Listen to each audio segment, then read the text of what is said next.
hope you all are doing great. So, on last class, we have discussed about both plant and animal nutrition, but in today's class, I will focus on the animal nutrition part, specifically on the human digestion part.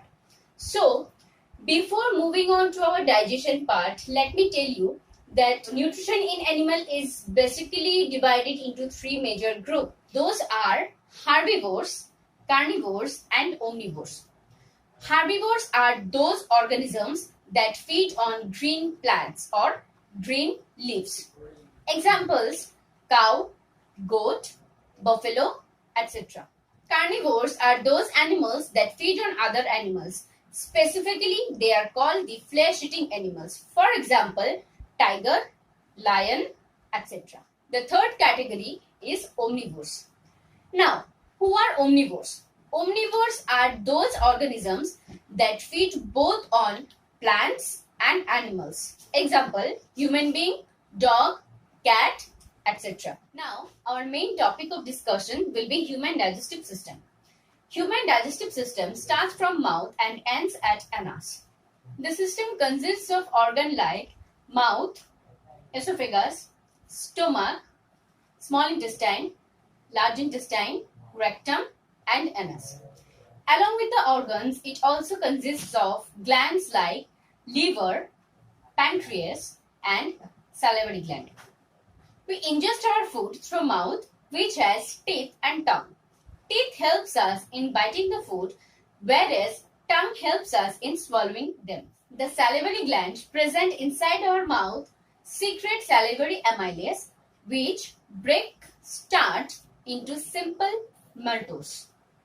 This food then travel towards the stomach with the help of esophagus in the process known as peristalsis.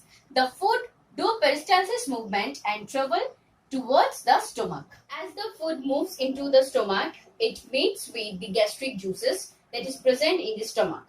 Now, gastric juices has three components, that is HCl, pepsin, and mucus. Now, what is the function of HCl? When we intake food, there are some microbes that get entered to our body with the food. Now, some are useful, but maximum are harmful. So, what happened to the harmful microbes? The HCl that is present in the stomach destroy those harmful microbes. The second one is mucus. What is the function of mucus?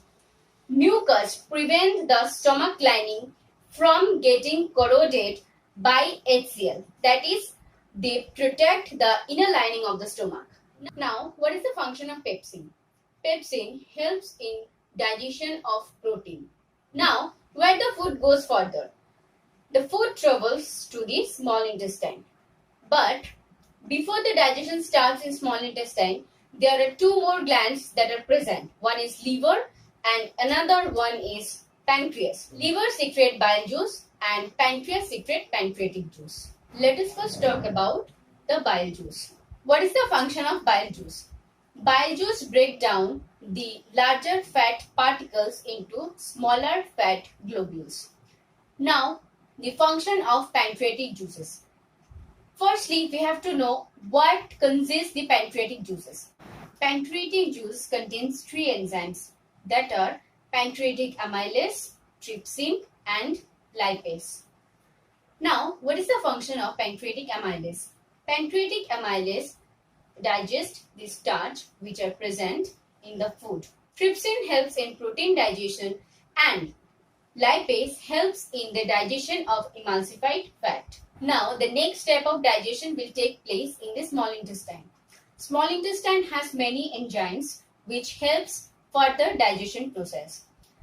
These enzymes break down carbohydrate into simplest glucose, proteins into amino acids, and fat into fatty acid and glycerol.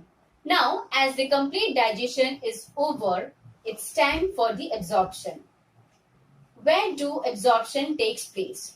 So, small intestine has some finger-like projection called villi, which helps in the absorption of food and transport it through the blood vessels.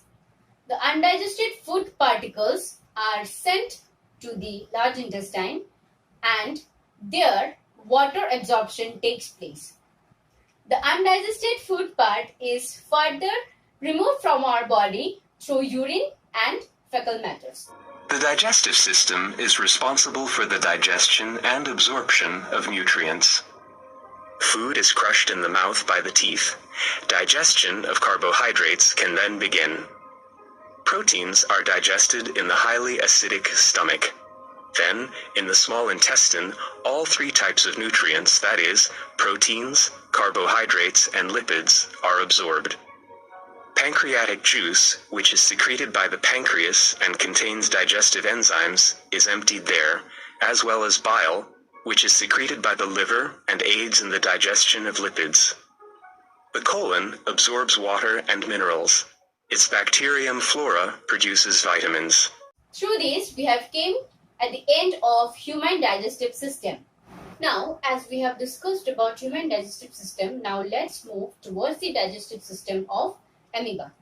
How amoeba digest their food? We all know that amoeba is a single-celled organism. It has only one cell through which it digests the food.